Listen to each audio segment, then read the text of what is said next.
দেশের দক্ষিণ পূর্বাঞ্চলের 11 জেলায় বন্যায় মৃত্যুর সংখ্যা বেড়ে 71 জনে দাঁড়িয়েছে। মঙ্গলবার দুপুরে সচিবালয়ে বন্যার সার্বিক পরিস্থিতি নিয়ে সংবাদ সম্মেলনে এ তথ্য জানায় দুর্যোগ ব্যবস্থাপনা ও ত্রাণ মন্ত্রণালয়।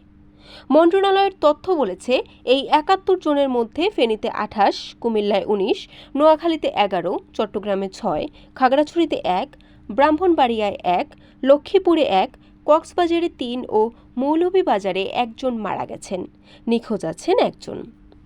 দেশের 68টি উপজেলা বন্যা কবলিত, 504টি ইউনিয়ন পৌরসভা ক্ষতিগ্রস্ত হয়েছে। বর্তমানে 5,82,155টি পরিবার পানিবন্দী রয়েছে। বন্যার সর্বশেষ পরিস্থিতি সম্পর্কে জানানো হয়, চট্টগ্রাম, খাগড়াছড়ি, হবিগঞ্জ, সিলেট, ব্রাহ্মণবাড়িয়া ও কক্সবাজারের বন্যা পরিস্থিতি স্বাভাবিক হয়ে এসেছে।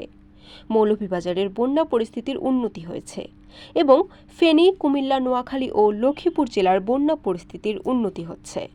বরিশাল.নিউজ।